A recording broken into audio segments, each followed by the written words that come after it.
Be quiet na. So good afternoon everyone. For today's topic, we will be discussing about the Puerto Galera wastewater management by the local government unit of the Puerto Galera. So who implemented this project, Miray? So this project was implemented under the leadership of Mayor Rocky Nagan way back I think that was 2017. No?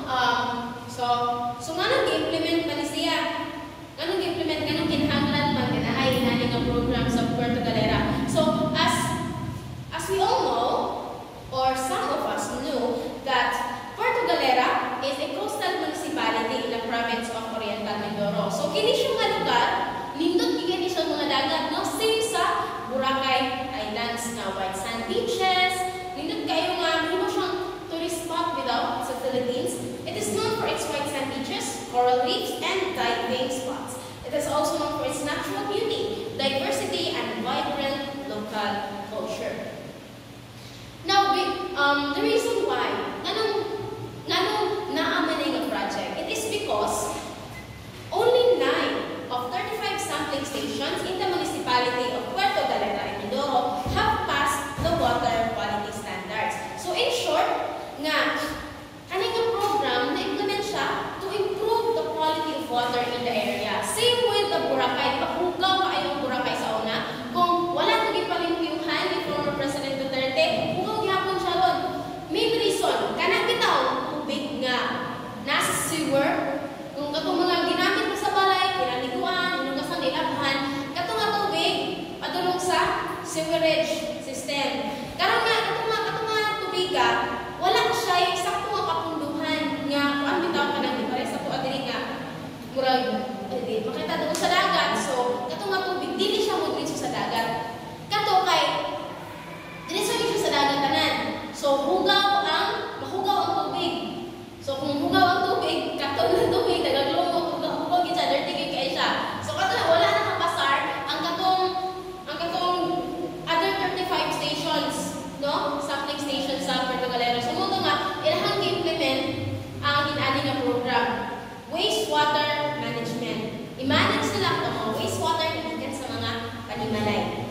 Now, so what is this, what we call what is this what we call Puerto Galera wastewater management program? So kini siya dili lang siya simple nga wastewater management kay nito basura ang magkuano kami sa mga tubig, but gi-implement ni siya kanang para ang katong tubig nga gikan sa mga panimalay ang padulungan ato wastewater treatment facility dili siya mo diretso sa bodies of water that can contaminate the water itself. Kay kadughayan kung pasagdaan ang wastewater mo padulong sa mga kanang mga dagong nga tubigan ala for example dagat, mahugaw gid siya ang kuyawan ta palihanan sa ato dool nga inigtustog na sa tubig pag hawas na to nangato na tong panit. So hugaw gid siya nga kuano.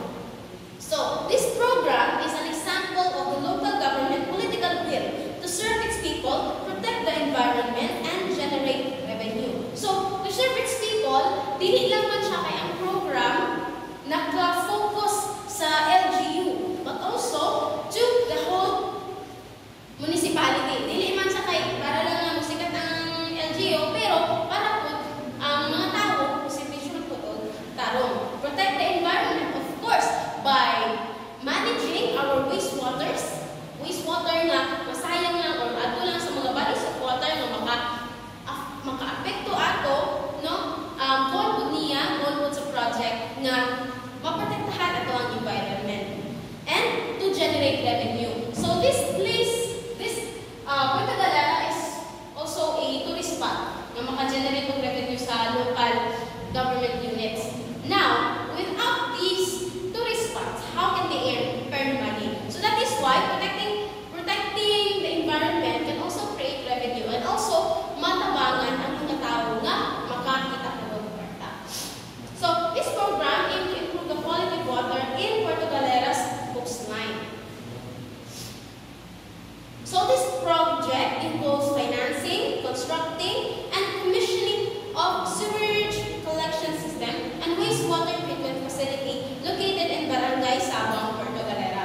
Oriental Mindoro. The contractual arrangement for the project is Build Transfer Scheme under the BOT law. So kani siyang project nagatindog po this law wastewater treatment facility. So kani wastewater treatment facility, as what I have discussed earlier, that all those wastewater dito sa sewer nga dito sa kanang mga balay-balay ng mga tubo, din ang mga hugaw na tubig padulong dito, dili na siya mo diretso dito sa dagat. So in short, naa sila water treatment facility kung dito mo diretso ang tubig, limpyuhan ang tubig, unsa kanang i-release bitaw, no? So limpyuhan ang tubig dito. So pag abot dito siya hugaw, dili na siya daghang gagaw, no? Kabado na aday ng ihi dito ng klase ihi, no? Okay, so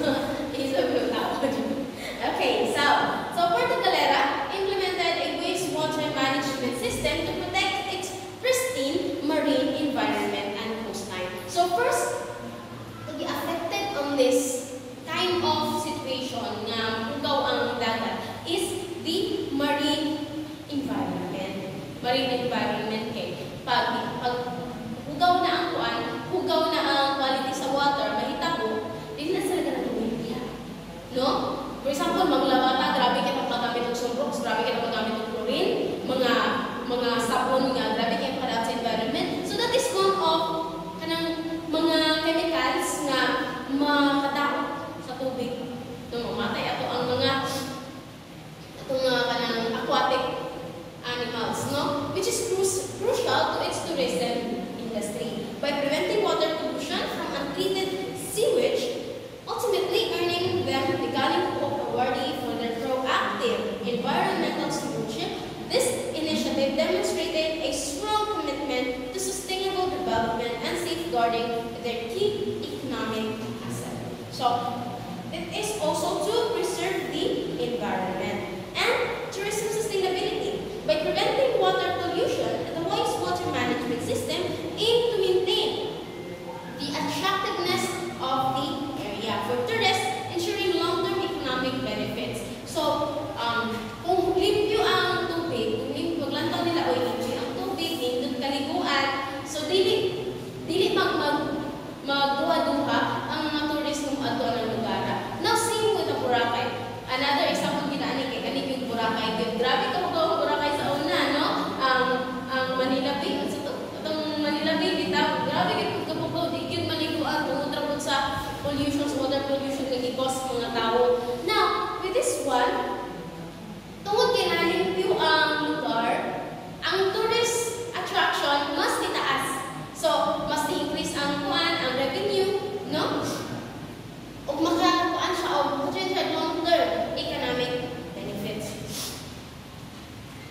Next is the proactive approach. The Puerto Galera's decision to implement a robust wastewater treatment system was seen as a proactive move to avoid environmental issues that could potentially harm tourists. So, kani siya class, bali, dili lang siya kay ang local government unit lang ang naglihok ani. So, promote sab sila o participation sa mga sa community. So, para mas ilahan ang mahunahon, like, magunahon na sila, okay, so kay kanang para di padaan ang environment, preserve the environment, dili sila magpatakatag ng basura, so mag-limpyo sab sila palibot, especially sa mga coastlines, no, nagahimo sab sila ana.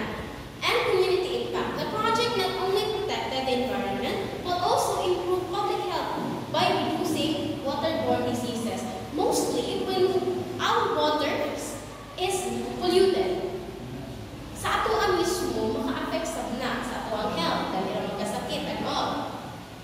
So, what are the elements of good governance nga present ani nga program? First is transparency and accountability. The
kanang mga wati-wati here.